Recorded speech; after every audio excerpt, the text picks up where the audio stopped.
The way I look at warm-up is I see three categories, three things that your warm-up needs to be accomplishing. One, it needs to be physically warming up.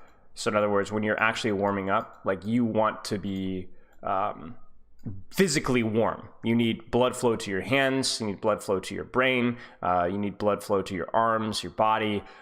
You don't want to be cold. Have you ever played with cold hands before? It sucks. I just did this morning. Right, it sucks. You feel literally sluggish, like you're just like lagging behind, and that's normal. So you want to be actually physically warm. This is actually fire. I bet you didn't even know it. I mean, I am indeed a professional artist. You know a little bit about that. But yeah, this is fire, and this implies warmth. So we want physical warmth, right?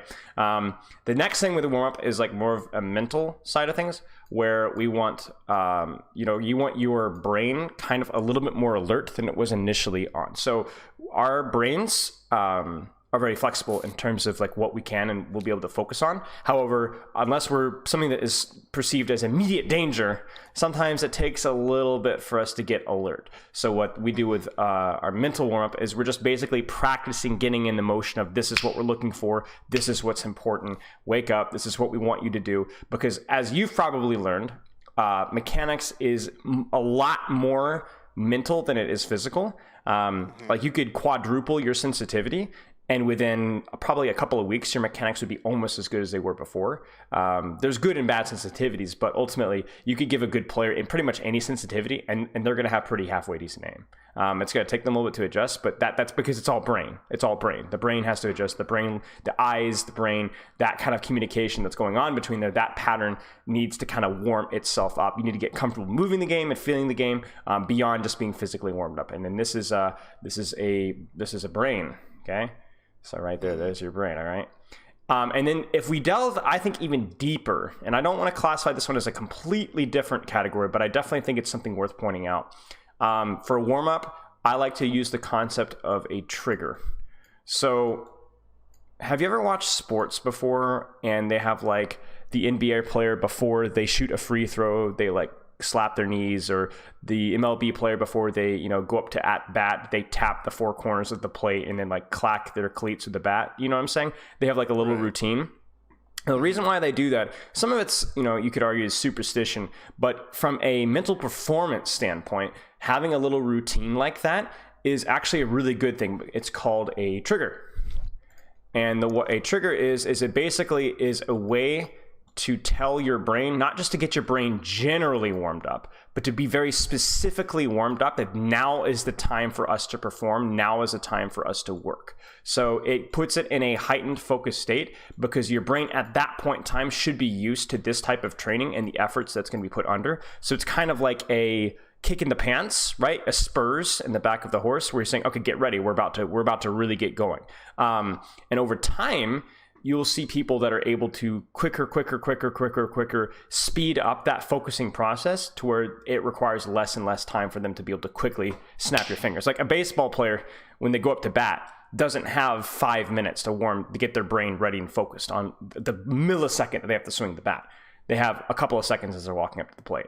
So for you, your warm-up may be not just physical and just a broad mental, but it may be and it needs to be a very specific trigger that now is the time to focus.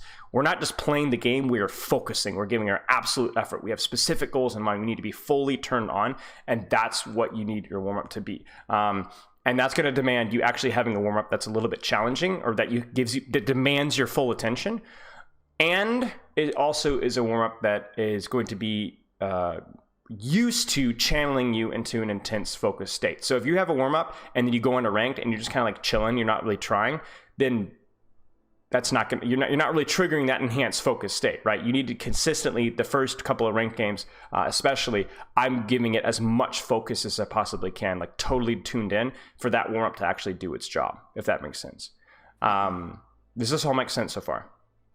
Yeah, it does. So then for you need to find a warm-up that checks all these boxes. Now, there's a little awkward little box down here we're going to add in, and this is called aim training, right? And this is not a warm-up.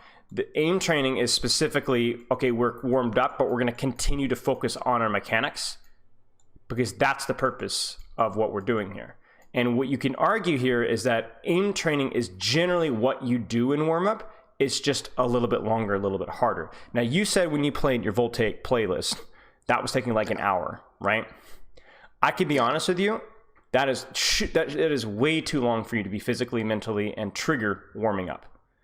You should not need that long. And if anything, that's going to be taking some of the intensity out of the training that should be following. Do you see what I'm saying? Yeah. Unless you have something physically wrong with you or mentally you have you're a little bit slower to warm up, which might be like there are a lot of unique cases. Then that's generally going to be too long. Like say your room has a tendency to be cold or you have a tendency to be very groggy when you first wake up, you might need longer time warming up. But most people should try to aim for, no pun intended, for a shorter warm-up period of time so that doesn't take the intensity away from the training that should be following. The ranked training, that's the most important part of the day. Now, if you were specifically aim training, like let's say you were trying to improve your mechanics on a specific hero, then that would go, okay, warm up, right? We're triggered now, right? And then we go into our aim training and we're really focused on training hard on our aim at X hero, right? Because this would be the goal, not ranked. Does that make sense? Yeah. We have to kind of differentiate between the two.